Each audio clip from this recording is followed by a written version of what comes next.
I want to talk about the twin flame. Okay, hopefully I have enough paper to do this. Now, there's a couple origin stories for the twin flame. The first one being when you come down as star seeds from like Pleiades or another fabric of space. Just like this legal pad, it comes from the same place. It's from the same fabric, probably from the same tree. Now we're on Earth. Here we go. Now we're on Earth. And we recognize each other sometimes. But this kind of, see here's like a little imprint.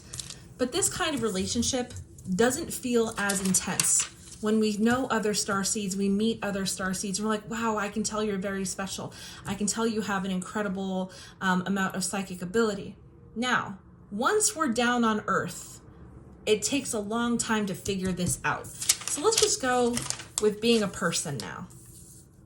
Earthbound, not a starseed, or a starseed, it does not matter. Now, in the life of a person, here's person, we have life, birth, kids, pets, college, or whatever school, adventure, goals, empathy, whatever, doesn't matter. So fun, BFF, I don't know, I'm thinking of this. But what happens when this person does something really, really awful? What if they do something that completely changes the dynamic of their soul? All right, let's say this happens. Or this. Okay? Whether it was accidental or murder one, all right? What happens to this person? They will no longer ever be the same if they commit these crimes against humanity. So what happens to their soul? Well, this happens. There's like fallout. It rips. And this stays usually where it occurred or with the other person. Now, what happens to this after they die, after they pass away? Right? They go to heaven, they go wherever into the afterlife, back into the fabric, and a tally is created. And they say, okay, wow, you did this, you did that. And they look at this person, they say, wow, you really did a number on yourself. Now, some kind of justice needs to be had to this person who did not fill out the life. Let's say this happened when a person was 20 and they lived to be 50. Okay, that's not fair. So there's more experience that needed to be had. Now, this is no longer just a piece of the old soul. They don't put you back together and stitch you up. They don't do this. That's not what happens. Okay? They send you back down. Complete. They don't mess around like that. They're going to give everybody the same chance whatsoever, especially if it's been ripped apart and it was sort of slighted. Okay? But there's an imprint, just how you kind of see from the star seeds before. Let's say this one is just a very small imprint. Okay? Now, let's say you have not woken up psychically. All right? You are psychically not woke. And then you meet your twin flame, who is psychically not woke. And you're going around, all of a sudden you meet and you're like, wow, that is incredible. Now, usually for the part that was jilted, slighted, it turns on. It turns on. But the problem is this psychic ability feels so amazing because you've never had it before.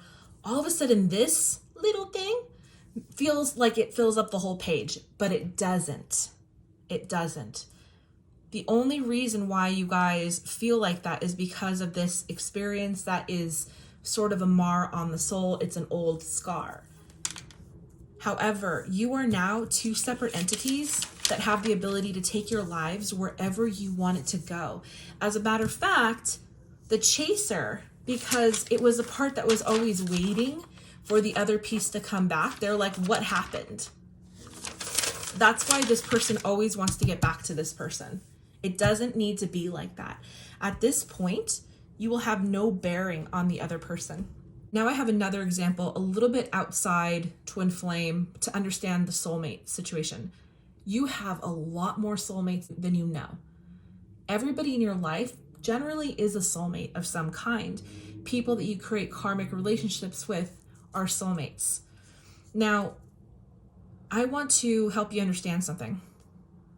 If you are somewhat psychic and you don't know it, and you meet another person who's somewhat psychic, but they don't know it, there is this false sense of closeness because you guys are both psychic, okay? And let's say you have a huge psychic ability and it's turned on, all right? This is going to be insignificant, and this is going to be very insignificant because you're going to know what your soul is made from. Even if this was your partner, let's say you became psychic when you were a child and you grew up with it and you're well versed, all of a sudden this is not a big deal. And that is not a big deal. Now, when you have a psychic ability and you've never developed it, okay? So it's like, you know you have it, but you don't pay attention to it.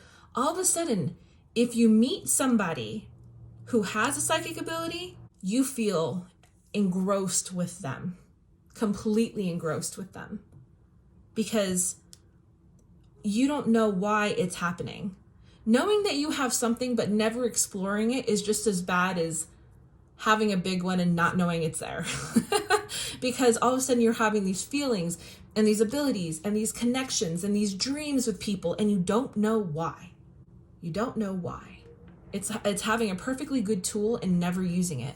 So you never know the whys of anything anymore. So I hope this helps. Please understand that this is very accurate, especially with all of your soulmates and what you believe is the twin flame connection, because there's a lot of misinformation that is feeding you complete garbage. I hope this helps. Be well. Good luck.